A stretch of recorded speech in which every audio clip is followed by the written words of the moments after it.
ಆತ್ಮೀಯ ವಿದ್ಯಾರ್ಥಿ ಮಿತ್ರರಿಗೆ ಆನ್ಲೈನ್ ತರಗತಿಗೆ ಸ್ವಾಗತವನ್ನು ಕೋರುತ್ತಾ ಅಧ್ಯಾಯ 1 ಸಮಾಜಶಾಸ್ತ್ರದ ಸ್ವರೂಪ ಅಥವಾ ಲಕ್ಷಣ. ಆತ್ಮೀಯ ವಿದ್ಯಾರ್ಥಿ ಮಿತ್ರರೇ, ಸಮಾಜ ವಿಜ್ಞಾನಗಳ ಸಮೂಹದಲ್ಲಿ ಸಮಾಜಶಾಸ್ತ್ರವು ವಿಶಿಷ್ಟವಾದಂತಹ ಸ್ಥಾನವನ್ನು ಹೊಂದಿದೆ. ಯಾಕಂತಂದರೆ ಸಮಾಜಶಾಸ್ತ್ರದ ಮುಖ್ಯ ಉದ್ದೇಶ ಮಾನವ ಸಮಾಜವನ್ನು ಸಮಗ್ರವಾಗಿ ಮತ್ತು ಆಳವಾಗಿ ಅಧ್ಯಯನ ಮಾಡುವಂತಹ ಒಂದು ಉದ್ದೇಶವನ್ನು ಈ ನಮ್ಮ ಸಮಾಜಶಾಸ್ತ್ರ ಅಧ್ಯಯನ ಒಳಗೊಂಡಿದ್ದು, ಹೀಗಾಗಿ ಈ ಸಾಮಾಜಿಕ ವಿಜ್ಞಾನಗಳ ಸಮೂಹದಲ್ಲಿ ಈ ನಮ್ಮ ಸಮಾಜಶಾಸ್ತ್ರ ವಿಷಯಕ್ಕೆ ಒಂದು ವಿಶಿಷ್ಟವಾದಂತಹ ಸ್ಥಾನವನ್ನು ಲಭ್ಯವಾಗಿರುವಂಥದ್ದು ನಾವು ಕಾಣ್ತಾ ಹೋಗ್ತೀವಿ ಅಂತ ಹೇಳ್ತಾ ಹೋಗ್ತೀವಿ. ಅಷ್ಟೇ ಅಲ್ಲದೆ ಇದು ತನ್ನ ಕೆಲವೊಂದು ಗುಣಗಳಿಂದ ಇತರೆ ಸಮಾಜ ವಿಜ್ಞಾನಗಳಿಗಿಂತಲೂ ಕೂಡ ವಿಭಿನ್ನ ರೀತಿಯ ಕಂಡುಬರ್ತದೆ ಅಂತ ಹೇಳ್ತಾ ಹೋಗ್ತೀವಿ. ಇಂತಹ ಸಮಾಜಶಾಸ್ತ್ರವು ತನ್ನದೇ ಆದಂತಹ ಹಲವಾರು ಗುಣಲಕ್ಷಣಗಳನ್ನು ಒಳಗೊಂಡಿದ್ದು, ಅದು ತನ್ನದೇ ಆದಂತಹ ಒಂದು ವಿಶಿಷ್ಟತೆಯನ್ನು ಒಳಗೊಂಡಿದ್ದು. ಇಂತಹ ಲಕ್ಷಣಗಳನ್ನ ಒಬ್ಬ ಶ್ರೇಷ್ಠ ಸಮಾಜಶಾಸ್ತ್ರಜ್ಞರಾಗಿರುವಂತಹ ರಾಬರ್ಟ್ ಬಯರ್ಸೈಡ್ ಅವರು ಏನ್ ಮಾಡ್ತಾರಪ್ಪ ಅಂದ್ರೆ ಸಮಾಜಶಾಸ್ತ್ರದ ಗುಣಲಕ್ಷಣಗಳನ್ನು ಗುರುತಿಸ್ತಾರ ಅಂತ ಹೇಳ್ತಾ ಹೋಗ್ತೀವಿ. ಅಂತಹ ಗುಣಲಕ್ಷಣಗಳನ್ನು ತಗೊಂಡಾಗ ಮೊದಲೇ ಬರುವಂಥದ್ದು ಯಾವಪ್ಪ ಅಂತಂದ್ರೆ, ಒಂದು ಸಮಾಜಶಾಸ್ತ್ರ ಒಂದು ಪ್ರತ್ಯೇಕ ಹಾಗೂ ಸ್ವತಂತ್ರ ಅಧ್ಯಯನ ಶಾಸ್ತ್ರವಾಗಿದೆ ಅಂತ ಹೇಳ್ತಾ ಹೋಗ್ತೀವಿ. ಯಾಕೆ ಸಮಾಜಶಾಸ್ತ್ರ ಅನ್ನೋದು ಒಂದು ಪ್ರತ್ಯೇಕವಾದಂಥದ್ದು ಅಥವಾ ಸ್ವತಂತ್ರ ಅಧ್ಯಯನ ಶಾಸ್ತ್ರವಾಗಿದೆ ಅಂತ ನಾವು ಕರಿತಾ ಹೋಗ್ತೀವಿ ಅಂತಂದ್ರೆ, ಸಮಾಜಶಾಸ್ತ್ರ ಉಗಮಗೊಳ್ಳಕ್ಕಿಂತ ಪೂರ್ವದಲ್ಲಿ ಸಮಾಜ ವಿಜ್ಞಾನಗಳಲ್ಲಿ ಸಮಾಜಶಾಸ್ತ್ರ ಅನ್ನೋದು ಇರೋಕ್ಕಿಂತ ಪೂರ್ವದಲ್ಲಿ ಸಮಾಜದಲ್ಲಿ ಕಂಡುಬರುವಂತಹ ಹಲವಾರು ಒಂದು ಅಧ್ಯಯನದ ವಿಷಯಗಳನ್ನ ನಾವು ಬೇರೆ ಬೇರೆ ವಿಷಯಗಳು ಏನ್ ಮಾಡ್ತಾ ಇದ್ದೀವಿ ಅಂತಂದ್ರೆ ಅಧ್ಯಯನವನ್ನು ಮಾಡ್ಕೊಳ್ತಾ ಇದ್ವಿ. ಹಂತಗಳನ್ನ ತಗೊಂಡಾಗ ಇತಿಹಾಸದ ಒಂದು ಭಾಗವಾಗಿ ಸಮಾಜದಲ್ಲಿ ಕಂಡುಬರುವಂತಹ ಒಂದು ವಿದ್ಯಮಾನಗಳನ್ನ, ಘಟನೆಗಳನ್ನ, ಸಮಸ್ಯೆಗಳನ್ನ ಮಾಡ್ತಾ ಇದ್ದೀವಿ ಅಂತಂದ್ರೆ ಇತಿಹಾಸದ ಒಂದು ಭಾಗವಾಗಿ ಅಧ್ಯಯನ ಮಾಡ್ತಾ ಇದ್ವಿ. ಅರ್ಥಶಾಸ್ತ್ರದ ಒಂದು ಭಾಗವಾಗಿ ಅಧ್ಯಯನ ಮಾಡ್ತಾ ಇದ್ವಿ. ರಾಜ್ಯಶಾಸ್ತ್ರದ ಭಾಗವಾಗಿ ಅಧ್ಯಯನ ಮಾಡ್ತಾ ಇದ್ವಿ. ತತ್ವಶಾಸ್ತ್ರದ ಒಂದು ಭಾಗವಾಗಿ ಮಾಡ್ತಾ ಇದ್ವಿ ಅಂದ್ರೆ ಅಧ್ಯಯನ ಮಾಡ್ತಾ ಇದ್ವಿ ಅಂತ ಹೇಳ್ತಾ ಹೋಗ್ತೀವಿ. ಆದರೆ ಸಮಾಜಶಾಸ್ತ್ರ ಅನ್ನೋದು 19ನೇ ಶತಮಾನದಲ್ಲಿ ಹುಟ್ಟಿದ ನಂತರ ಸಮಾಜಶಾಸ್ತ್ರ ಏನಾಯ್ತು ಅಂತಂದ್ರೆ ಒಂದು ಪ್ರತ್ಯೇಕ ಅಥವಾ ಸ್ವತಂತ್ರವಾದಂತಹ ಅಧ್ಯಯನ ಶಾಸ್ತ್ರ ಆಗಿದೆ ಅಂತ ಹೇಳ್ತಾ ಹೋಗ್ತೀವಿ. ಈ ಹಿಂದೆ ಸಮಾಜಶಾಸ್ತ್ರ ಒಂದು ಇತಿಹಾಸದ ಒಂದು ಭಾಗವಾಗಿ, ಅರ್ಥಶಾಸ್ತ್ರದ ಒಂದು ಭಾಗವಾಗಿ, ರಾಜ್ಯಶಾಸ್ತ್ರದ ಒಂದು ಭಾಗವಾಗಿ, ತತ್ವಶಾಸ್ತ್ರದ ಒಂದು ಭಾಗವಾಗಿ ಏನ್ ಮಾಡ್ತಾ ಇತ್ತು ಅಂದ್ರೆ ಅಧ್ಯಯನಕ್ಕೆ ಒಳಪಡ್ತಾ ಇತ್ತು. ಆದ್ರೆ ಇಂದ ಇವುಗಳ ಶಾಖೆಯನ್ನು ಪರಿಗಣಿಸಲಾಗಿದೆ. ಯಾಕೆ ಪರಿಗಣಿಸಲ್ಲ ಅಂತಂದ್ರೆ, ಸಮಾಜಶಾಸ್ತ್ರ ಅನ್ನೋದು ತನ್ನದಾದಂತಹ ಒಂದು ಪ್ರತ್ಯೇಕವಾದಂತಹ ಅಸ್ತಿತ್ವ ಒಳಗೊಂಡೈತಿ. ಅಷ್ಟಲ್ಲದೆ ಇದೊಂದು ಸ್ವತಂತ್ರವಾದಂತಹ ಅಧ್ಯಯನ ಶಾಸ್ತ್ರ ಕೂಡ ನಡೆಸ್ಕೊಂಡೈತಿ ಅಂತ ಹೇಳ್ತಾ ಹೋಗ್ತೀವಿ. ಹೀಗಾಗಿ ಸಮಾಜಶಾಸ್ತ್ರ ಒಂದು ಏನಪ್ಪಾ ಅಂತಂದ್ರೆ ಒಂದು ಪ್ರತ್ಯೇಕ ಅಥವಾ ಸ್ವತಂತ್ರವಾದಂತಹ ಅಧ್ಯಯನ ಶಾಸ್ತ್ರ ಆಗಿದೆ ಅಂತ ನಾವು ಕರಿತಾ ಹೋಗ್ತೀವಿ ಅಂತ ಹೇಳ್ತಾ ಹೋಗ್ಬೋದು. ಹಾಗೆಯೇ ಎರಡನೇದಿರುವಂತಹ ಪ್ರಮುಖ ಇನ್ನೊಂದು ಲಕ್ಷಣ ಏನಪ್ಪಾ ಅಂತಂದ್ರೆ, ಸಮಾಜಶಾಸ್ತ್ರ ಒಂದು ಸಮಾಜ ವಿಜ್ಞಾನವಾಗಿದೆ ಹೊರತು ಭೌತ ವಿಜ್ಞಾನವಾಗಿಲ್ಲ. ಆತ್ಮೀಯ ವಿದ್ಯಾರ್ಥಿಗಳೇ, ನಾವು ಹಿಂದಿನ ಅವಧಿಯಲ್ಲಿ ಹೇಳಿದ ಹಾಗೆ ನಾವು ವಿಜ್ಞಾನಗಳನ್ನ ಪ್ರಮುಖವಾಗಿ 2 ರೀತಿಯಲ್ಲಿ ನಾವು ವಿಂಗಡಣೆ ಮಾಡ್ತಾ ಹೋಗ್ತೀವಿ. ಒಂದು ಸಮಾಜ ವಿಜ್ಞಾನಗಳು, ಇನ್ನೊಂದು ಯಾವ್ದಪ್ಪ ಅಂದ್ರೆ ಭೌತ ವಿಜ್ಞಾನಗಳನ್ನು ಗುರುತಿಸ್ತಾ ಹೋಗ್ತೀವಿ. ಯಾವುಗಳು ಸಮಾಜ, ಮಾನವ, ಸಾಮಾಜಿಕ ಜೀವನ ಇವುಗಳ ಬಗ್ಗೆ ಅಧ್ಯಯನ ಮಾಡ್ತಾವೋ ಹಂತಗಳು ನಾವು ಸಮಾಜ ವಿಜ್ಞಾನವನ್ನು ಗುರುತಿಸ್ತಾ ಹೋಗ್ತೀವಿ. ಇನ್ನ ನೈಸರ್ಗಿಕ ವಿದ್ಯಮಾನಗಳು ಯಾವ್ದಾವ, ಗಾಳಿ, ಬೆಳಕು, ಪ್ರವಾಹಗಳು, ಚಂಡಮಾರುತ ಇತ್ಯಾದಿಗಳೇನು ಬರ್ತಾವಲ್ಲ, ಇವೆಲ್ಲವೂ ಕೂಡ ಇಂಥವುಗಳ ಅಧ್ಯಯನ ಮಾಡುವಂಥ ಒಂದು ಶಾಸ್ತ್ರದಲ್ಲಿ ಯಾವ್ದು ಬರ್ತಾವ ಅಂದ್ರೆ ಭೌತಿಕ ವಿಜ್ಞಾನ ಬರ್ತಾವ ಅಂತ ಹೇಳ್ತಾವ. ಹೀಗಾಗಿ ಸಮಾಜಶಾಸ್ತ್ರ ಅನ್ನೋದು ಒಂದು ಸಮಾಜ ವಿಜ್ಞಾನವಾಗಿದೆ ಹೊರತು ಒಂದು ಭೌತ ವಿಜ್ಞಾನ ಆಗಿಲ್ಲ. ಅಂದ್ರೆ ಈ ಸಮಾಜಶಾಸ್ತ್ರ ಸಮಾಜ ವಿಜ್ಞಾನಗಳ ಸಮೂಹಕ್ಕೆ ಸೇರ್ತೈತಿ ಹೊರತು ಏನಪ್ಪ ಅಂದ್ರೆ ಇದೊಂದು ಭೌತ ವಿಜ್ಞಾನ ಆಗಿಲ್ಲ ಅಂತ ಹೇಳ್ತಾ ಹೋಗ್ತೀವಿ. ಅಂದ್ರೆ ಸಮಾಜ ವಿಜ್ಞಾನಗಳಲ್ಲಿ ಒಂದಾಗಿರುವಂತಹ ಸಮಾಜಶಾಸ್ತ್ರದ ಮುಖ್ಯ ಉದ್ದೇಶ ಏನಪ್ಪಾ ಅಂತಂದ್ರೆ ಮಾನವನ ಸಮಾಜ, ಮಾನವನ ಚಟುವಟಿಕೆಗಳು, ಮಾನವನ ಸಾಮಾಜಿಕ ಜೀವನವನ್ನ ಅಧ್ಯಯನ ಮಾಡುವಂತಹ ಮುಖ್ಯ ಉದ್ದೇಶವನ್ನು ಹೊಂದೈತಿ ಅಂತ ಹೇಳ್ತಾ ಹೋಗ್ತೀವಿ. ಹೀಗಾಗಿ ಇದು ಸಮಾಜ ವಿಜ್ಞಾನಗಳ ಸಾಲಿಗೆ ಸೇರ್ಪಡೆಯಾಗಿರುವಂತಹ ರಾಜ್ಯಶಾಸ್ತ್ರ, ಅರ್ಥಶಾಸ್ತ್ರ, ಮನಶಾಸ್ತ್ರ, ಇತಿಹಾಸ, ಮಾನವಶಾಸ್ತ್ರ ಮುಂತಾದವುಗಳ ಜೊತೆಗೆ ನೋಡ್ಕೊಂಡಿರಪ್ಪ ಅಂದ್ರೆ ಇದು ನಿಕಟವಾದಂತಹ ಸಂಬಂಧಗಳನ್ನು ಒಳಗೊಂಡೈತಿ ಅಂತ ಹೇಳ್ತಾ ಹೋಗ್ಬೋದು. ಅಂತವನ್ನು ತಗೊಂಡಾಗ ಸಮಾಜ ವಿಜ್ಞಾನಗಳ ಸಮೂಹದಲ್ಲಿ ಅಂದ್ರೆ ರಾಜ್ಯಶಾಸ್ತ್ರ, ಅರ್ಥಶಾಸ್ತ್ರ, ಇತಿಹಾಸ, ತತ್ವಶಾಸ್ತ್ರ, ಮಾನವಶಾಸ್ತ್ರ ಇವುಗಳ ಸಾಲಿನಲ್ಲಿ ಯಾವ ಸೇರ್ಪಡೆ ಆಗಿರಪ್ಪ ಅಂತಂದ್ರೆ ಈ ಸಮಾಜಶಾಸ್ತ್ರ ಎಂಬುದು ಸೇರ್ಪಡೆ ಆಗುತ್ತೆ ಅಂತ ಹೇಳ್ತಾ ಹೋಗ್ತೀವಿ. ಹಾಗಾದ್ರೆ ಭೌತ ವಿಜ್ಞಾನಗಳು ಬರುವಂಥದ್ದು ಏನು? ರಾಸಾಯನಿಕ ಶಾಸ್ತ್ರ, ಹಾಗೇನೆ ಭೂಗರ್ಭಶಾಸ್ತ್ರ, ಇನ್ನು ಮುಂತಾದ ಒಂದು ವಿಷಯಗಳನ್ನು ಒಂದು ವಿಜ್ಞಾನಗಳು ಮಾಡ್ತಾ ಹೋಗ್ತೀವಿ ಅಂದ್ರೆ ನಾವು ಭೌತ ವಿಜ್ಞಾನಗಳನ್ನು ನಾವು ಕಾಣ್ತಾ ಹೋಗ್ತೀವಿ. ಆದ್ರೆ ಈ ಸಮಾಜಶಾಸ್ತ್ರ ಅನ್ನೋದು ಸಮಾಜ ವಿಜ್ಞಾನವಾಗಿದೆ ಹೊರತು ಇದೊಂದು ಭೌತ ವಿಜ್ಞಾನ ಅಲ್ಲ. ಅಂದ್ರೆ ಮಾನವನ ಸಮಾಜ, ಮಾನವನ ಸಾಮಾಜಿಕ ಚಟುವಟಿಕೆ ಮತ್ತೆ ಮಾನವನ ಏನಪ್ಪ ಅಂದ್ರೆ ಸಮಗ್ರವಾದಂತಹ ಒಂದು ಜೀವನವನ್ನ ಅಧ್ಯಯನ ಮಾಡುವಂತಹ ಒಂದು ವಿಜ್ಞಾನಗಳೇ ಸಮಾಜ ವಿಜ್ಞಾನಗಳು. ಅಂತ ಉನ್ನತಗೊಂಡಾಗ ಅರ್ಥಶಾಸ್ತ್ರ, ರಾಜ್ಯಶಾಸ್ತ್ರ, ಇತಿಹಾಸ ಮುಂತಾದ ಒಂದು ವಿಷಯಗಳು ಬಂದಿರ್ತಾವ. ಅಂತ ಒಂದು ಸಾಲಿನಲ್ಲಿ ನಮ್ಮ ಸಮಾಜಶಾಸ್ತ್ರ ಬಂದೈತೆ ಅಂತ ಹೇಳ್ತಾ ಹೋಗ್ತೀವಿ. ಅಷ್ಟೇ ಅಲ್ಲದೆ ರಾಜ್ಯಶಾಸ್ತ್ರದ ಜೊತೆಗೆ, ಅರ್ಥಶಾಸ್ತ್ರದ ಜೊತೆಗೆ, ಇತಿಹಾಸದ ಜೊತೆಗೆ, ತತ್ವಶಾಸ್ತ್ರದ ಜೊತೆಗೆ, ಮಾನವಶಾಸ್ತ್ರದ ಜೊತೆಗೆ ಈ ನಮ್ಮ ಸಮಾಜಶಾಸ್ತ್ರ ಅನ್ನೋದು ನೋಡ್ಕೊಂಡಪ್ಪ ಅಂತಂದ್ರೆ ಒಂದು ನಿಕಟವಾದಂತಹ ಸಂಬಂಧವನ್ನ ಇದು ನೋಡ್ಕೊಂಡು ಒಳಗೊಂಡೈತಿ ಅಂತ ಹೇಳ್ತಾ ಹೋಗ್ಬೋದು. ಹಾಗೆಯೇ ಮೂರನೇ ಬರುವಂಥದ್ದು ಯಾವುದು? ಸಮಾಜಶಾಸ್ತ್ರ ಒಂದು ನಿಶ್ಚಯಾತ್ಮಕ ಶಾಸ್ತ್ರವಾಗಿದೆ ಹೊರತು ಗುಣನಿರ್ದೇಶಕ ಶಾಸ್ತ್ರವಲ್ಲ. ಸಮಾಜಶಾಸ್ತ್ರ ಒಂದು ನಿಶ್ಚಯಾತ್ಮಕ ಶಾಸ್ತ್ರವಾಗಿದೆ ಹೊರತು ಇದೇನಾಗಿಪ್ಪ ಅಂತಂದ್ರೆ ಗುಣನಿರ್ದೇಶಕ ಶಾಸ್ತ್ರವಾಗಿಲ್ಲ ಅಂತ ಹೇಳ್ತಾ ಹೋಗ್ತೀವಿ. ಯಾಕೆ ನಾವು ಈ ರೀತಿ ನಾವು ಕೊಡ್ತಾ ಹೋಗ್ತೇವೆ ಅಂತಂದ್ರೆ ಸಮಾಜಶಾಸ್ತ್ರದ ತನ್ನ ಅಧ್ಯಯನದಲ್ಲಿ ವಸ್ತು ಹೇಗಿದೆಯೋ ಹಾಗೆ ಮಾತ್ರ ಅಧ್ಯಯನ ಮಾಡ್ತಾರೆ. ಅದರ ಬದಲಾಗಿ ವಸ್ತು ಹೀಗಿರಬೇಕು ಎಂಬುದರ ಬಗ್ಗೆ ಏನ್ ಮಾಡಂಗಿಲ್ಲಪ್ಪ ಅಂತಂದ್ರೆ ತನ್ನ ಅಧ್ಯಯನದ ವಿಷಯ ವಸ್ತುವನ್ನಾಗಿ ಇದು ಅಧ್ಯಯನವನ್ನು ಮಾಡಂಗಿಲ್ಲ ಅಂತ ಹೇಳ್ತಾ ಹೋಗ್ತೀವಿ. ಅಂದ್ರೆ ಇದು ಮೌಲ್ಯಗಳ ಬಗ್ಗೆ ತಟಸ್ಥ ನೀತಿಯನ್ನು ವಹಿಸ್ತದೆ. ಅಂದ್ರೆ ಯಾವುದು ಹೇಗಿದೆಯೋ ಆ ವಸ್ತು ವಿಷಯ ಏನಿದೆಯೋ ಅದ್ರ ಬಗ್ಗೆ ಮಾತ್ರ, ಆ ವಸ್ತುವಿನ ಲಕ್ಷಣದ ಬಗ್ಗೆ, ಸ್ವರೂಪದ ಬಗ್ಗೆ ಇತ್ಯಾದಿಗಳ ಬಗ್ಗೆ ಮಾಡೋದಕ್ಕೆ ಮಾಡಿದ್ರೆ ನಮಗೆ ತಿಳಿಸ್ಕೊಡ್ತಾರೆ.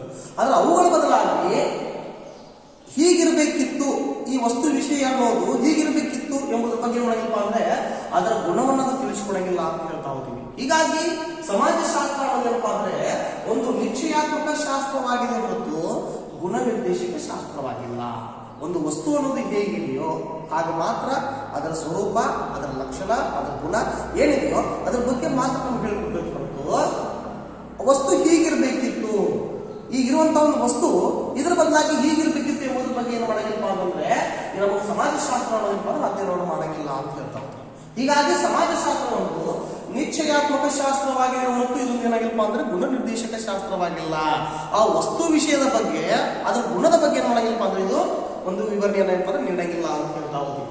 ಹಾಗೆಯೇ ನಾಲ್ಕನೇದಾಗಿ ಬರುವಂತಹ ಇನ್ನೊಂದು ಪ್ರಮುಖ ಲಕ್ಷಣ ಯಾವಪ್ಪ ಅಂತಂದ್ರೆ ಸಮಾಜಶಾಸ್ತ್ರ ಒಂದು ಶುದ್ಧ ಶಾಸ್ತ್ರವಾಗಿದೆ ಹೊರತು ಪ್ರಾಯೋಗಿಕ ವಿಜ್ಞಾನ ಆಗಿಲ್ಲ ಅಂತ ನಾವು ಕರೀತೀವಿ. ಸಮಾಜಶಾಸ್ತ್ರ ಒಂದು ಶುದ್ಧ ಶಾಸ್ತ್ರವಾಗಿದೆ ಹೊರತು ಪ್ರಾಯೋಗಿಕ ವಿಜ್ಞಾನ ಆಗಿಲ್ಲ ಅಂತ ಕರೀತೀವಿ. ಹಾಗಾದ್ರೆ ಶುದ್ಧ ಶಾಸ್ತ್ರ ಅಂತಂದ್ರೆ ಏನು? ಶುದ್ಧ ಶಾಸ್ತ್ರದ ಪ್ರಮುಖ ಉದ್ದೇಶ ಏನು? ಏನಾಗಿಪ್ಪ ಅಂತಂದ್ರೆ ಶುದ್ಧ ಶಾಸ್ತ್ರದ ಪ್ರಮುಖ ಉದ್ದೇಶ ಅನ್ನೋದು ಜ್ಞಾನವನ್ನ ಸಂಪಾದಿಸುವುದು. ಹಾಗೆಯೇ ಸಮಾಜಶಾಸ್ತ್ರದ ಮುಖ್ಯ ಉದ್ದೇಶ ಕೂಡ ಏನಾಗಿಪ್ಪ ಅಂತಂದ್ರೆ ಜ್ಞಾನವನ್ನ ಸಂಪಾದಿಸುವಂತದ್ದಾಗಿದೆ ಅಂತ ಹೇಳ್ತಾ ಹೋಗ್ತೀವಿ. ಅಂದ್ರೆ ಸಮಾಜಶಾಸ್ತ್ರ ಒಂದು ಏನಾಗಿಪ್ಪ ಅಂತಂದ್ರೆ ಶುದ್ಧ ಶಾಸ್ತ್ರವಾಗಿರುವಂತಹ ಸಮಾಜಶಾಸ್ತ್ರ ಇದರ ಮುಖ್ಯ ಉದ್ದೇಶ ಜ್ಞಾನ ಸಂಪಾದನೆಯಾಗಿದೆ ಹೊರತು ಪ್ರಾಯೋಗಿಕ ವಿಜ್ಞಾನಗಳಂತೆ ಯಾವ ಪ್ರಯೋಗ ಒಳಪಡ್ತಾವೋ ಅಂತ ಒಂದು ವಿಜ್ಞಾನಗಳಂತೆ ಉಪಯೋಗಿಸಿದಂತಹ ಜ್ಞಾನ ಏನ್ ಮಾಡ್ಕೊಳ್ಳಿಲ್ಲ ಇದು ಪುನರ್ಬಳಕೆ ಮಾಡ್ಕೊಳ್ಳಿಲ್ಲ ಅಂತ ಹೇಳ್ತಾ ಹೋಗ್ತೀವಿ. ಆದ್ರೆ ಸಮಾಜಶಾಸ್ತ್ರದ ಮುಖ್ಯ ಉದ್ದೇಶ ಜ್ಞಾನವನ್ನ ಸಂಪಾದಿಸಿಕೊಳ್ಳುವುದು. ಶುದ್ಧ ಶಾಸ್ತ್ರವಾಗಿರುವಂತಹ ಸಮಾಜಶಾಸ್ತ್ರದ ಮುಖ್ಯ ಉದ್ದೇಶ ಏನಾಗಿಪ್ಪ ಅಂತಂದ್ರೆ ಜ್ಞಾನವನ್ನು ಹೊರತೆಗೆಯುವಂಥದ್ದು, ಜ್ಞಾನವನ್ನು ಹುಡುಕುವಂಥದ್ದು. ಇಂಥ ಒಂದು ಪ್ರಯತ್ನ ಮಾಡ್ತಪ್ಪ ಅಂದ್ರೆ ಸಮಾಜಶಾಸ್ತ್ರವನ್ನು ಮಾಡಬೇಕು ಹೊರತು ಪ್ರಾಯೋಗಿಕ ವಿಜ್ಞಾನಗಳಂತೆ ಸಂಪಾದಿಸಿದಂತಹ ಜ್ಞಾನವನ್ನ ಪುನರ್ಬಳಕೆ ಮಾಡಿಕೊಂಡು ಮತ್ತೆ ಜ್ಞಾನವನ್ನ ಕಂಡುಕೊಳ್ಳುವ ಒಂದು ಪ್ರಯತ್ನ ಮಾಡಂಗಿಲ್ಲಪ್ಪ ಅಂತಂದ್ರೆ ಈ ಸಮಾಜಶಾಸ್ತ್ರವನ್ನು ಮಾಡಂಗಿಲ್ಲ ಅಂತ ಹೇಳ್ತಾ ಹೋಗ್ತೀವಿ. ಅಂದ್ರೆ ಈ ಸಂಪಾದಿಸಿದಂತಹ ಜ್ಞಾನ ಏನಂತಲ್ಲ, ಇದು ಸಮಾಜಶಾಸ್ತ್ರ ಸಂಪಾದಿಸಿದ ಜ್ಞಾನ ಏನಂತಲ್ಲ, ಇಂಥದನ್ನ ಹಲವಾರು ಏನಪ್ಪಾ ಅಂತಂದ್ರೆ ಆಡಳಿತಗಾರರಾಗಿರ್ಬೋದು, ಶಾಸಕರಾಗಿರ್ಬೋದು, ರಾಜನೀತಿ ನಿಪುಣರಾಗಿರ್ಬೋದು, ಅಧ್ಯಾಪಕರಾಗಿರ್ಬೋದು, ಕಾರ್ಖಾನೆಗಳ ಕಲ್ಯಾಣಾಧಿಕಾರಿಗಳಾಗಿರ್ಬೋದು, ಮೇಲ್ವಿಚಾರಕರಾಗಿರ್ಬೋದು, ಸಾಮಾಜಿಕ ಕಾರ್ಯಕರ್ತರಾಗಿರ್ಬೋದು ಹಾಗೂ ಸಾಮಾನ್ಯ ಪ್ರಜೆಗಳೆಲ್ಲರೂ ಕೂಡ ಏನ್ ಮಾಡ್ತಾರಪ್ಪ ಅಂದ್ರೆ ಸಮಾಜಶಾಸ್ತ್ರ ಹುಟ್ಟು ಹಾಕಿದಂತಹ ಜ್ಞಾನವನ್ನ ಇವರೆಲ್ಲರೂ ಕೂಡ ಬಳಕೆ ಮಾಡ್ಕೊಳ್ತಾರ, ಉಪಯೋಗ ಮಾಡ್ಕೊಳ್ತಾರ ಅಂತ ಹೇಳ್ತಾ ಹೋಗ್ತೀವಿ. ಆದ್ರೆ ಒಟ್ಟಿನಲ್ಲಿ ನಾನು ಹೇಳುವಂಥದ್ದು ಏನಪ್ಪಾ ಅಂತಂದ್ರೆ ಸಮಾಜಶಾಸ್ತ್ರ ಇದೊಂದು ಶುದ್ಧ ಶಾಸ್ತ್ರ ಆಗಿದೆ. ಶುದ್ಧ ಶಾಸ್ತ್ರದ ಮುಖ್ಯ ಉದ್ದೇಶ ಏನಪ್ಪಾ ಅಂತಂದ್ರೆ ಜ್ಞಾನದ ಸಂಪಾದನೆ ಮಾಡ್ಕೊಳ್ಳೋದು. ಅಂದ್ರೆ ಸಮಾಜಶಾಸ್ತ್ರ ಒಂದು ಶುದ್ಧ ಶಾಸ್ತ್ರವಾಗಿದ್ದು ಜ್ಞಾನವನ್ನ ಸಂಪಾದನೆ ಮಾಡಬೇಕು ಹೊರತು ಪ್ರಾಯೋಗಿಕ ವಿಜ್ಞಾನಗಳಂತೆ ಅದೇನು ಮಾಡಂಗಿಲ್ಲಪ್ಪ ಅಂತಂದ್ರೆ ಸಂಪಾದಿಸಿದಂತಹ ಜ್ಞಾನವನ್ನ ಪುನರ್ಬಳಕೆ ಮಾಡ್ಕೊಳ್ಳಂಗಿಲ್ಲ. ಅಷ್ಟೇ ಅಲ್ಲದೆ ಸಮಾಜಶಾಸ್ತ್ರ ಹುಟ್ಟು ಹಾಕಿದಂತಹ ಸಂಪಾದಿಸಿದಂತಹ ಜ್ಞಾನವನ್ನ ಹಲವಾರು ರೀತಿಯಂತಹ ಜನರು ಉಪಯೋಗ ಮಾಡ್ಕೊಳ್ತಾರ. ಅಂತದನ್ನ ನಾನು ಆಲ್ರೆಡಿ ಹೇಳಿದೆ. ಆಡಳಿತಗಾರರಾಗಿರ್ಬೋದು, ಶಾಸಕರಾಗಿರ್ಬೋದು, ರಾಜನೀತಿ ನಿಪುಣರಾಗಿರ್ಬೋದು, ಅವರಷ್ಟೇ ಅಲ್ಲದೆ ಅಧ್ಯಾಪಕರಾಗಿರ್ಬೋದು, ಕಾರ್ಖಾನೆಗಳ ಕಲ್ಯಾಣಾಧಿಕಾರಿಗಳಾಗಿರ್ಬೋದು, ಮೇಲ್ವಿಚಾರಕರಾಗಿರ್ಬೋದು, ಹಾಗೆಯೇ ಸಾಮಾಜಿಕ ಕಾರ್ಯಕರ್ತರಾಗಿರ್ಬೋದು, ಅಷ್ಟೇ ಅಲ್ಲದೆ ಸಮಾಜದಲ್ಲಿ ಕಂಡು ಬರುವಂತಹ ಸಾಮಾನ್ಯ ಪ್ರಜೆಗಳು ಕೂಡ ಏನ್ ಮಾಡ್ಕೊಳ್ತಾರಪ್ಪ ಅಂತಂದ್ರೆ ಈ ಸಮಾಜಶಾಸ್ತ್ರ ಹುಟ್ಟು ಹಾಕಿದಂತಹ ವಿಷಯ ವಸ್ತುವನ್ನ ಏನ್ ಮಾಡ್ತಾರಪ್ಪ ಅಂದ್ರೆ ತಮ್ಮ ಉಪಯೋಗಕ್ಕೆ ಬಳಕೆ ಮಾಡ್ಕೊಳ್ತಾರ ಅಂತ ಹೇಳ್ತಾ ಹೋಗ್ತೀವಿ. ಹೀಗಾಗಿ ಸಮಾಜಶಾಸ್ತ್ರವನ್ನು ಏನಪ್ಪ ಅಂದ್ರೆ ಶುದ್ಧ ಶಾಸ್ತ್ರವಾಗಿದೆ ಹೊರತು ಇದೊಂದು ಪ್ರಾಯೋಗಿಕ ವಿಜ್ಞಾನ ಆಗಿಲ್ಲ ಅಂತ ಏನ್ ಮಾಡ್ತಾ ಹೋಗ್ತೀವಿ ನಾವು ಗುರುತಿಸ್ತಾ ಹೋಗ್ತೀವಿ ಅಂತ ಹೇಳ್ತಾ ಹೋಗ್ತೀವಿ. ಇನ್ನು ಹಾಗೆಯೇ ಮತ್ತೊಂದು ಬರುವಂತದ್ದು ಯಾವುದು? ಮತ್ತೊಂದು ಮಾಡ್ತಾ ಹೋದ್ರೆ ಸಮಾಜಶಾಸ್ತ್ರ ಒಂದು ಅಮೂರ್ತ ಸ್ವರೂಪದ ವಿಜ್ಞಾನವಾಗಿದೆ ಹೊರತು ಸಮಾಜಶಾಸ್ತ್ರ ಒಂದು ಅಮೂರ್ತ ಸ್ವರೂಪದ ವಿಜ್ಞಾನವಾಗಿದೆ ಹೊರತು ಇದೊಂದು ಮೂರ್ತ ಸ್ವರೂಪದ ವಿಜ್ಞಾನ ಅಲ್ಲ ಅಂತ ನಾವು ಕರಿತೀವಿ. ಇದನ್ನ ಸಮಾಜಶಾಸ್ತ್ರವನ್ನ ಯಾಕೆ ಕರಿತೀವಪ್ಪ ಅಂತಂದ್ರೆ ಸಮಾಜಶಾಸ್ತ್ರ ಅನ್ನೋದು ಅಮೂರ್ತ ಸ್ವರೂಪದ ಗುಣಲಕ್ಷಣಗಳ ಬಗ್ಗೆ ನಮಗೆ ತಿಳಿಸಿಕೊಡ್ತದೆ. ಅಮೂರ್ತ ಸ್ವರೂಪದ ಗುಣಲಕ್ಷಣಗಳ ಬಗ್ಗೆ ನಮಗೆ ತಿಳಿಸಿಕೊಡ್ತೀವಿ ಹೊರತು ಮೂರ್ತ ಸ್ವರೂಪದ ಗುಣಲಕ್ಷಣಗಳ ಬಗ್ಗೆ ನಮಗೆ ತಿಳಿಸಿಕೊಡಂಗಿಲ್ಲ ಅಂತ ಹೇಳ್ತಾ ಇದ್ದೀವಿ. ಅಂದ್ರೆ ಸಮಾಜಶಾಸ್ತ್ರ ಅನ್ನೋದು ಕೆಲವು ನಿರ್ದಿಷ್ಟ ಮಾನವ ಘಟನೆಗಳ ಮೂರ್ತ ರೂಪದಲ್ಲಿ ಪ್ರಕಟಣೆಯಾಗುವಂತಹ ವಿಷಯಗಳ ಬಗ್ಗೆ ಇದೊಂದು ಆಸಕ್ತಿಯನ್ನು ಹೊಂದಂಗಿಲ್ಲ. ಅವುಗಳ ಬದಲಾಗಿ ಸಾಮಾನ್ಯ ಸ್ವರೂಪದ ಮಾನವನ ಘಟನೆಗಳ್ಯಾವುದಾವ, ನಮೂನೆಗಳ್ಯಾವುದಾವ ಅಂಥವುಗಳಲ್ಲಿ ಮಾತ್ರ ಏನ್ ಮಾಡ್ತೈತಪ್ಪ ಅಂದ್ರೆ ತನ್ನ ಆಸಕ್ತಿಯನ್ನ ವಹಿಸ್ತೈತಿ ಅಂತ ಹೇಳ್ತಾ ಹೋಗ್ಬೋದು. ಅಂತಂದ್ರೆ ನಾವು ಉದಾಹರಣೆಯನ್ನು ತಗೊಂಡಾಗ ಬರುವಂಥದ್ದು ಏನಪ್ಪಾ ಅಂದ್ರೆ ಸಮಾಜಶಾಸ್ತ್ರ ಅನ್ನೋದು ಇತಿಹಾಸದಂತೆ ಯಾವುದೇ ನಿಶ್ಚಿತವಾದಂತಹ ಯುದ್ಧ ಮತ್ತು ಕ್ರಾಂತಿಯಲ್ಲಿ ಇದು ಆಸಕ್ತಿಯನ್ನು ತೋರಿಸಂಗಿಲ್ಲ. ಅಂದ್ರೆ ಈ ಯುದ್ಧ ಮತ್ತು ಕ್ರಾಂತಿಗಳು ಏನಾಗಿದಾವಪ್ಪ ಅಂದ್ರೆ ಮೂರ್ತ ಸ್ವರೂಪದವಾಗಿದ್ದಾವೆ. ಯುದ್ಧ ಮತ್ತು ಕ್ರಾಂತಿಗಳು ಅನ್ನೋದು ಎರಡೂ ಕೂಡ ಮೂರ್ತ ಸ್ವರೂಪತೆಯನ್ನು ಕಾಣ್ತಾವ. ಆದರೆ ಸಮಾಜಶಾಸ್ತ್ರದ ಮುಖ್ಯ ಉದ್ದೇಶ ಆಗಿರುವಂಥದ್ದು ಏನಪ್ಪಾ ಅಂತಂದ್ರೆ ಅಮೂರ್ತ ಸ್ವರೂಪದ ವಿಜ್ಞಾನ. ಅಮೂರ್ತ ಸ್ವರೂಪದ ಬಗ್ಗೆ ನಮ್ಗೆ ಏನ್ ಮಾಡ್ತಾರೆ ತಿಳಿಸ್ಕೊಡ್ತೈತಿ ಅಂತ ಹೇಳ್ತಾ ಹೋದ ಹೊರತು ಅದೊಂದು ಮೂರ್ತ ಸ್ವರೂಪತೆ ಏನಿಲ್ಲ. ಈ ಇತಿಹಾಸವನ್ನು ಏನ್ ಮಾಡ್ತೈತೆ ಅಂತಂದ್ರೆ ನಿಶ್ಚಿತವಾದಂತಹ ಯುದ್ಧ ಮತ್ತು ಕ್ರಾಂತಿಗಳಲ್ಲಿ ತನ್ನ ಆಸಕ್ತಿಯನ್ನು ವಹಿಸ್ತೈತಿ. ಇವು ಮೂರ್ತ ರೂಪದ ಒಂದು ಕಲ್ಪನೆಗಳು, ಮೂರ್ತ ಸ್ವರೂಪತೆಯನ್ನು ಹೊಂದಿರುವಂತವುಗಳು. ಆದರೆ ಆ ಯುದ್ಧ ಮತ್ತು ಕ್ರಾಂತಿಗಳು ಸಮಾಜದಲ್ಲಿ ಸಂಭವಿಸಿದಾಗ ಸಮಾಜದ ಮೇಲೆ ಅದರಿಂದ ಆಗುವಂತಹ ದುಷ್ಪರಿಣಾಮಗಳೇನು ಬೀರ್ತಾವ, ಸಮಾಜದ ಮೇಲೆ ಅದರ ಪ್ರಭಾವ ಏನಿರ್ತದೆಯೋ ಅವೆಲ್ಲವೂ ಕೂಡ ಅಮೂರ್ತವಾದಂಥವುಗಳು. ಅಂದ್ರೆ ಆ ಪರಿಣಾಮದ ಬಗ್ಗೆ, ಪ್ರಭಾವದ ಬಗ್ಗೆ ನಮ್ಗೆ ಏನ್ ಮಾಡ್ತೈತಪ್ಪ ಅಂದ್ರೆ ಸಮಾಜಶಾಸ್ತ್ರವನ್ನು ನಮಗೆ ತೋರಿಸ್ಕೊಡ್ತೈತಿ ಅಂತ ಹೇಳ್ತಾ ಇರ್ತೀವಿ. ಈ ಪರಿಣಾಮಗಳು ಮತ್ತು ಪ್ರಭಾವಗಳು ಇವೆಲ್ಲವೂ ಕೂಡ ಅಮೂರ್ತ ಸ್ವರೂಪದ್ದು. ಅಂದ್ರೆ ನಮ್ಮ ಕಣ್ಣಿಗೆ ಕಾಣುವಂಥವುಗಳಲ್ಲ. ನಾವು ಯುದ್ಧವನ್ನ ನಾವು ಕಣ್ಣಾರೆ ಕಾಣಬಹುದು, ಕ್ರಾಂತಿಯನ್ನು ನಾವು ಕಣ್ಣಾರೆ ಕಾಣಬಹುದು. ಆದರೆ ಆ ಯುದ್ಧ ಮತ್ತು ಕ್ರಾಂತಿಗಳು ಆಗಿ ಹೋದ ನಂತರ ಅದು ಮಾನವನ ಸಮಾಜದ ಮೇಲೆ ಬೀರುವಂತಹ ಒಂದು ಪರಿಣಾಮಗಳು, ದುಷ್ಪರಿಣಾಮಗಳು ಯಾವ ರೀತಿಯಾಗಿರ್ತಾವ, ಅದರ ಪ್ರಭಾವ ಯಾವ ರೀತಿಯಾಗಿರ್ತದೆ, ಅದು ಅಮೂರ್ತವಾಗಿರ್ತದೆ. ಅದು ಅಮೂರ್ತ ಸ್ವರೂಪತೆಯನ್ನು ಹೊಂದಿರ್ತದೆ. ಇದು ಹೇಗೆ ಮಾನವ ಸಮಾಜದ ಮೇಲೆ ಪ್ರಭಾವ ಬೀರ್ತದೆ ಅನ್ನೋದನ್ನ ನಮಗೆ ಸಮಾಜಶಾಸ್ತ್ರ ಮಾಡಬೇಕು ನಮಗೆ ತಿಳಿಸ್ಕೊಡ್ತೈತಿ ಅಂತ ಹೇಳ್ತಾ ಹೋಗ್ತೀವಿ. ಅಂದ್ರೆ ಒಟ್ಟಿನಲ್ಲಿ ಸಮಾಜಶಾಸ್ತ್ರವನ್ನು ಏನಾಗಿತ್ತು ಅಂತಂದ್ರೆ ಅಮೂರ್ತ ಸ್ವರೂಪದ ವಿಜ್ಞಾನವಾಗಿದೆ ಹೊರತು ಇದು ಮೂರ್ತ ಸ್ವರೂಪದ ವಿಜ್ಞಾನ ಆಗಿಲ್ಲ. ಅಮೂರ್ತ ಅಂತಂದ್ರೆ ನಮ್ಮ ಕಣ್ಣಿಗೆ ಗೋಚರವಾಗದೇ ಇರುವಂತಹ ವಿಷಯಗಳು ಯಾವುದಾವ, ವಿದ್ಯಮಾನಗಳು ಯಾವುದಾವ ಅಂಥವುಗಳೆಲ್ಲವೂ ಕೂಡ ಏನಪ್ಪಾ ಅಂದ್ರೆ ಅಮೂರ್ತ ಸ್ವರೂಪವನ್ನು ಹೊಂದಿರ್ತಾವ. ಇನ್ನು ಮೂರ್ತ ಸ್ವರೂಪ ಅಂತಂದ್ರೆ ಏನು, ಮಾನವನ ದೃಷ್ಟಿಗೆ, ಮಾನವನ ಜ್ಞಾನಕ್ಕೆ ಗೋಚರವಾಗುವಂತಹ ವಿಷಯಗಳು ಯಾವುದಾವ ಅಂಥವುಗಳನ್ನು ಕೂಡ ಎದುರ್ಕೊಳ್ಕೊಳ್ತಾವ ಅಂದ್ರೆ ಮೂರ್ತ ಸ್ವರೂಪದಾಗಿರ್ತಾವ ಅಂತ ಹೇಳ್ತಾ ಹೋಗ್ತೀವಿ. ಅಂದ್ರೆ ಒಟ್ಟಿನಲ್ಲಿ ಈ ಮೂರ್ತ ಸ್ವರೂಪ ಅಂದ್ರೆ ಇತಿಹಾಸದಂತೆ ಯುದ್ಧ ಮತ್ತು ಕ್ರಾಂತಿಗಳ ಬಗ್ಗೆ ಏನಪ್ಪಾ ಅಂದ್ರೆ ಇದು ಆಸಕ್ತಿಯನ್ನು ವಹಿಸಂಗಿಲ್ಲ. ಮೂರ್ತ ಸ್ವರೂಪತೆಯನ್ನು ಇದು ಹೊಂದಿಲ್ಲ. ಅವುಗಳ ಬದಲಾಗಿ ಆ ಯುದ್ಧ ಮತ್ತು ಕ್ರಾಂತಿಗಳು ಮಾನವನ ಸಮಾಜದ ಮೇಲೆ ಯಾವ ರೀತಿಯಾಗಿ ಅವು ಸಂಭವಿಸಿದಾಗ ಯಾವ ರೀತಿಯಾಗಿ ಪ್ರಭಾವ ಬೀರ್ತಾವ, ಯಾವ ರೀತಿಯಾಗಿ ಪರಿಣಾಮ ಬೀರ್ತಾವ ಎಂಬುದರ ಅಮೂರ್ತ ಸ್ವರೂಪದ ಪರಿಕಲ್ಪನೆಯನ್ನ ಏನ್ ಮಾಡ್ತೀವಿ ಅಂದ್ರೆ ನಮ್ಮ ಸಮಾಜಶಾಸ್ತ್ರ ಏನ್ ಮಾಡ್ತಾರೆ ತಿಳಿಸ್ಕೊಡ್ತೈತಿ ಅಂತ ಹೇಳ್ತಾ ಹೋಗ್ತೀವಿ. ಹೀಗಾಗಿ ಸಮಾಜಶಾಸ್ತ್ರ ಒಂದು ಅಮೂರ್ತ ಸ್ವರೂಪದ ವಿಜ್ಞಾನವಾಗಿ ಹೊರತು ಇದು ಏನಪ್ಪ ಅಂದ್ರೆ ಮೂರ್ತ ಸ್ವರೂಪದ ವಿಜ್ಞಾನ ಆಗಿಲ್ಲ ಅಂತ ಹೇಳ್ತಾ ಹೋಗ್ಬೋದು. ಹಾಗೆಯೇ ಇನ್ನೊಂದು ಬರುವಂತದ್ದು ಕೊನೆಯಾಗಿ ಬರುವಂತದ್ದು ಏನಪ್ಪಾ ಅಂತಂದ್ರೆ ಸಮಾಜಶಾಸ್ತ್ರ ಒಂದು ಸಾಮಾನ್ಯ ಸಮಾಜ ವಿಜ್ಞಾನವಾಗಿದೆ ಹೊರತು ಇದೊಂದು ವಿಶೇಷ ವಿಜ್ಞಾನವಾಗಿಲ್ಲ ಅಂತ ಹೇಳ್ತಾರೆ. ಸಮಾಜಶಾಸ್ತ್ರ ಏನಪ್ಪಾ ಅಂದ್ರೆ ಇದೊಂದು ಸಾಮಾನ್ಯ ಸಮಾಜ ವಿಜ್ಞಾನ. ಅದನ್ನು ನಾನು ಹೇಳಿದ್ರೆ ಸಮಾಜ ವಿಜ್ಞಾನಗಳ ಸಮೂಹದಲ್ಲಿ ಸೇರ್ಪಡೆಯಾಗಿರುವಂತಹ ಸಮಾಜಶಾಸ್ತ್ರದ ಮುಖ್ಯ ಉದ್ದೇಶ ಏನಾಗಿಪ್ಪ ಅಂತಂದ್ರೆ ಮಾನವನ ಸಮಾಜವನ್ನ ಸಮಗ್ರವಾಗಿ ನೋಡ್ಕೊಳ್ಳೋದಪ್ಪ ಅಂದ್ರೆ ಅಧ್ಯಯನ ಮಾಡ್ಕೊಳ್ಳೋದಾಗಿದೆ ಹೊರತು ಇದು ಕೇವಲ ಒಂದೇ ಒಂದು ವಿಷಯಕ್ಕೆ ಸಂಬಂಧಪಟ್ಟ ಹಾಗೆ ವಿಷಯವನ್ನ ವಿದ್ಯಮಾನವನ್ನ ಮಾಡೋದಿಲ್ಲ ಅಂದ್ರೆ ಇದು ಅಧ್ಯಯನವನ್ನು ಮಾಡೋದಿಲ್ಲ ಅಂತ ಹೇಳ್ತಾ ಹೋಗ್ತೀವಿ. ಅಂದ್ರೆ ಹೇಗೆ ಏನಾಯ್ತು ಅಂತಂದ್ರೆ ಸಮಾಜ ವಿಜ್ಞಾನಗಳಲ್ಲಿ ಸಮಾಜಶಾಸ್ತ್ರ ಮಾತ್ರ ಮಾನವನ ಅಂತರ್ಕ್ರಿಯೆಗೆ ಒಳಗೊಳ್ಳುವಂತಹ ಮಾನವನ ಆರ್ಥಿಕತೆ, ಮಾನವನ ರಾಜಕೀಯತೆ, ಮಾನವನ ಧಾರ್ಮಿಕತೆ, ಮಾನವನ ನೈತಿಕತೆ, ಮಾನವನ ಭೌತಿಕತೆ ಮುಂತಾದ ಅಂಶಗಳ ಬಗ್ಗೆ ಏನ್ ಮಾಡ್ತೀವಿ ಅಂತಂದ್ರೆ ತನ್ನ ಅಧ್ಯಯನದ ಸ್ವರೂಪಕ್ಕೆ ಏನ್ ಮಾಡ್ತೀವಿ ಅಂದ್ರೆ ವಿಸ್ತಾರವಾಗಿ ಬಳಸ್ಕೊಳ್ತೀವಿ ಅಂತ ಹೇಳ್ತಾ ಹೋಗ್ತೀವಿ. ಅಂದ್ರೆ ಇದು ಕೇವಲ ಒಂದೇ ಒಂದು ವಿಷಯಕ್ಕೆ ಸಂಬಂಧಪಟ್ಟಂತಹ ವಿಷಯಗಳ ಬಗ್ಗೆ ಮಾತ್ರ ಮಾಡೋದಿಲ್ಲ. ಅಂತದಕ್ಕೆ ನಾವು ಉದಾಹರಣೆ ತಗೊಂಡಾಗ ಅರ್ಥಶಾಸ್ತ್ರ ಅನ್ನೋದು ಮಾನವನ ಆರ್ಥಿಕ ಚಟುವಟಿಕೆಗೆ ಸಂಬಂಧಪಟ್ಟ ಹಾಗೆ ಅಲ್ಲಿ ಹಣ, ಹೂಡಿಕೆ, ಆ ಹೂಡಿಕೆ ಪ್ರಭಾವ, ಹೂಡಿಕೆಯಿಂದ ಆಗುವಂತಹ ಪ್ರಮುಖ ಲಾಭ ಏನಿದೆಯೋ ಅನ್ನೋದ್ರ ಬಗ್ಗೆ ನಮಗ ಅರ್ಥಶಾಸ್ತ್ರ ತಿಳಿಸ್ಕೊಟ್ರೆ ಅಂದ್ರೆ ಕೇವಲ ಅದು ಅರ್ಥಶಾಸ್ತ್ರ ಅನ್ನೋದು ಆರ್ಥಿಕ ವಿಷಯಗಳಿಗೆ ಮಾತ್ರ ಸಂಬಂಧಪಟ್ಟರೆ, ರಾಜ್ಯಶಾಸ್ತ್ರ ಅನ್ನೋದು ಕೇವಲ ರಾಜಕೀಯ ವಿದ್ಯಮಾನಗಳೇನಿದಾವ, ರಾಜಕೀಯ ಚಟುವಟಿಕೆಗಳೇನಿದಾವ ಅಂತ ಒಂದು ರಾಜಕೀಯ ಚಟುವಟಿಕೆಗಳ ಬಗ್ಗೆ ಏನ್ ಮಾಡಿದಪ್ಪ ಅಂದ್ರೆ ಈ ಸಮಾಜ ಏನಪ್ಪಾ ಅಂದ್ರೆ ಈ ರಾಜ್ಯಶಾಸ್ತ್ರ ಅನ್ನೋದು ತನ್ನ ಅಧ್ಯಯನದ ವಿಷಯ ಏನ್ ಮಾಡಿದಪ್ಪ ಅಂದ್ರೆ ತನ್ನ ಸೀಮಿತವಾಗಿ ಮಾಡ್ಕೊಂಡೈತಿ ಅಂತ ಹೇಳ್ತಾ ಹೋಗ್ತೀವಿ. ಇನ್ನ ಇತಿಹಾಸವನ್ನು ನಾವು ತಗೊಂಡಾಗ ಇತಿಹಾಸ ಏನ್ ಮಾಡ್ಕೊಂಡೈತಪ್ಪ ಅಂತಂದ್ರೆ ಮಾನವನ ಸಮಾಜದಲ್ಲಿ ಗತಿಸಿ ಹೋದಂತಹ ಘಟನೆಗಳ ಬಗ್ಗೆ ಮಾತ್ರ ಮಾಡ್ತಿದ್ಪ ಅಂದ್ರೆ ತನ್ನ ಅಧ್ಯಯನದ ಪ್ರಮುಖ ವಿಷಯ ವಸ್ತುವನ್ನಾಗಿ ಮಾಡ್ಕೊಂಡು ಮಾಡ್ತಿದ್ರೆ ಅದು ಅಧ್ಯಯನ ಮಾಡ್ತೈತಿ ಅಂತ ಹೇಳ್ತಾ ಹೋಗ್ತೀವಿ. ಆದರೆ ಸಮಾಜಶಾಸ್ತ್ರ ಹಾಗಲ್ಲ. ಸಮಾಜಶಾಸ್ತ್ರ ಅನ್ನೋದು ಮಾನವನ ಸಮಾಜದ ಅಂತರ್ಕ್ರಿಯೆಗೆ ಒಳಪಡುವಂತಹ ಪ್ರತಿಯೊಂದುಗಳೆಲ್ಲವೂ ಕೂಡ ಆಲ್ರೆಡಿ ಹೇಳಿದೆ.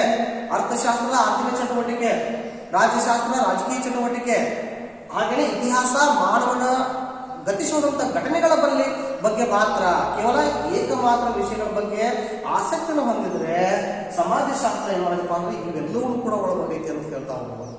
ಅಂದ್ರೆ ಮಾನವನ ಆರ್ಥಿಕತೆಯ ಬಗ್ಗೆ ಕೂಡ ಅಧ್ಯಯನ ಮಾಡ್ತದೆ, ಮಾನವನ ಸಾಮಾಜಿಕತೆಯ ಬಗ್ಗೆ ಕೂಡ ಅಧ್ಯಯನ ಮಾಡ್ತದೆ, ಮಾನವನ ರಾಜಕೀಯ ಬಗ್ಗೆ ಇರಬಹುದು, ಗತಿಸುವಂತಹ ಘಟನೆಗಳ ಬಗ್ಗೆ ಇರಬಹುದು, ಇವೆಲ್ಲವನ್ನೂ ಕೂಡ ನೋಡ್ಕೊಳ್ಬೇಕು ಅಂದ್ರೆ ಸಮಾಜಶಾಸ್ತ್ರ ಸಮಗ್ರವಾಗಿ ಏನ್ ಮಾಡಬೇಕು ಅಂದ್ರೆ ಅಧ್ಯಯನ ಮಾಡ್ಕೊಳ್ತೈತಿ ಅಂತ ಹೇಳ್ತಾ ಹೋಗ್ತೀವಿ.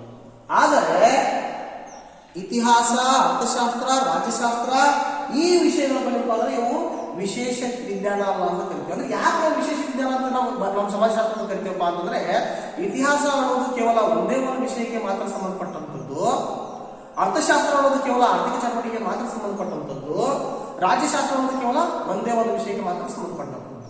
ಆದ್ರೆ ಸಮಾಜಶಾಸ್ತ್ರ ಹಾಗಿಲ್ಲ. ಸಮಾಜಶಾಸ್ತ್ರ ಅನ್ನೋದು ಸಾಮಾನ್ಯ ಸಮಾಜ ವಿಜ್ಞಾನ. ಅಂದ್ರೆ ಕೇವಲ ಯಾವುದೇ ಒಂದು ವಿಷಯ ವಸ್ತುಕ್ಕೆ ಮಾತ್ರ ತನ್ನನ್ನು ತಾನು ಅಂಟಿಕೊಳ್ಳದೆ ಇದು ಸಮಾಜದಲ್ಲಿ ಕಂಡುಬರುವಂತಹ ಪ್ರತಿಯೊಂದು ವಿದ್ಯಮಾನಗಳನ್ನ ಅಂದ್ರೆ ಈಗ ಆಲ್ರೆಡಿ ನಾನು ಹೇಳಿದ ಹಾಗೆ ಒಂದು ಆರ್ಥಿಕತೆ ಇರಲಿ, ರಾಜಕೀಯತೆ ಇರಲಿ, ಧಾರ್ಮಿಕತೆ ಇರಲಿ, ನೈತಿಕತೆ ಇರಲಿ, ಹಾಗೆಯೇ ಭೌತಿಕತೆ ಇರಲಿ, ಇನ್ನೂ ಮುಂತಾದ ಒಂದು ವಿಷಯಗಳ ಬಗ್ಗೆ ಏನ್ ಮಾಡ್ತೀವಿ ಅಂದ್ರೆ ಸವಿಸ್ತಾರವಾಗಿ ಮಾಡ್ತಾರೆ ಅಧ್ಯಯನವನ್ನು ಮಾಡ್ತಿರ್ತೀವಿ ಅಂತ ಹೇಳ್ತಾ ಹೋಗ್ತೀವಿ. ಅಂದ್ರೆ ಸಮಾಜಶಾಸ್ತ್ರ ಒಂದು ಸಾಮಾನ್ಯ ವಿಜ್ಞಾನ. ಅಂದ್ರೆ ಎಲ್ಲಾ ಒಂದು ವಿಷಯಗಳ ಬಗ್ಗೆ ಏನ್ ಮಾಡ್ತೀವಿ ಅಂದ್ರೆ ಇದು ವೈಯಕ್ತಿಕವಾಗಿ ಮಾಡ್ತೀವಿ ಅಂದ್ರೆ ಅಧ್ಯಯನವನ್ನು ಮಾಡ್ಕೊತಿರ್ತೀವಿ ಅಂತ ಹೇಳ್ತಾ ಹೋಗ್ತೀವಿ.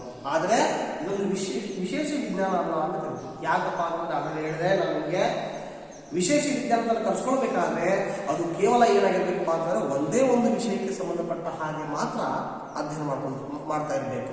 ಅಂತಹ ಒಂದು ವಿಜ್ಞಾನಗಳನ್ನ ಕರಿತೀವಿ ಅಂದ್ರೆ ನಾವು ವಿಶೇಷ ವಿಜ್ಞಾನಗಳಂತ ಕರಿತೀವಿ.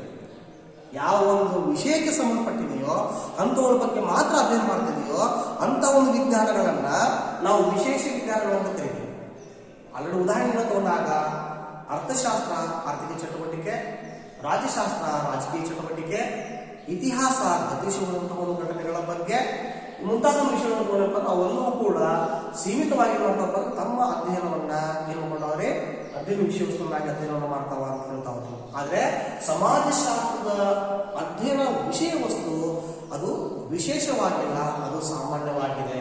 ಸಾಮಾನ್ಯ ಅಂತಂದ್ರೆ ಅದು ಎಲ್ಲಾ ಸಮಾಜದಲ್ಲಿ ಕಂಡುಬರುವಂತಹ ಒಂದು ಪ್ರತಿಯೊಂದು ವಿದ್ಯಮಾನಗಳನ್ನ ರಾಜ್ಯಶಾಸ್ತ್ರಕ್ಕೆ ಸಂಬಂಧಪಟ್ಟಂತಹ ಅಥವಾ ರಾಜಕೀಯ ಚಟುವಟಿಕೆಗೆ ಸಂಬಂಧಪಟ್ಟಂತಹ ವಿಷಯ ವಸ್ತುಗಳನ್ನ ಅದು ಅಧ್ಯಯನ ಮಾಡ್ಕೊಳ್ತದೆ. ಅರ್ಥಶಾಸ್ತ್ರಕ್ಕೆ ಸಂಬಂಧಪಟ್ಟಂತಹ ಒಂದು ವಿಷಯಗಳನ್ನ ಇದು ಅಧ್ಯಯನ ಮಾಡ್ಕೊಳ್ತದೆ. ಇತಿಹಾಸಕ್ಕೆ ಸಂಬಂಧಪಟ್ಟಂತಹ ಒಂದು ವಿಷಯ ವಸ್ತುಗಳನ್ನ ತನ್ನ ವಿಷಯ ವಸ್ತುಗಳನ್ನ ಏನ್ ಮಾಡ್ಬೇಕು ಅಂದ್ರೆ ಅಧ್ಯಯನ ಮಾಡ್ಕೊಳ್ತೈತೆ ಅಂತ ಹೇಳ್ತಾ ಹೋಗ್ತೀವಿ. ಹೀಗಾಗಿ ಈ ಸಮಾಜಶಾಸ್ತ್ರ ಒಂದು ಸಾಮಾನ್ಯ ಸಮಾಜ ವಿಜ್ಞಾನ ಹೊರತು ಇದೊಂದೇನ ಏನಪ್ಪಾ ಅಂತಂದ್ರೆ ವಿಶೇಷ ವಿಜ್ಞಾನ ಆಗಿಲ್ಲ ಅಂತ ಹೇಳ್ತಾ ಹೋಗ್ತೀವಿ. ಇದಿಷ್ಟು ಏನಪ್ಪಾ ಅಂದ್ರೆ ಸಮಾಜಶಾಸ್ತ್ರದ ಸ್ವರೂಪ ಅಥವಾ ಲಕ್ಷಣಗಳು ಅಂತ ಏನ್ ಮಾಡ್ತಾ ಹೋಗ್ತೀವಿ, ಇವುಗಳನ್ನ ನಾವು ಗುರುತಿಸ್ತೀವಿ ಅಂತ ಹೇಳ್ತಾ ಹೋಗ್ತೀವಿ.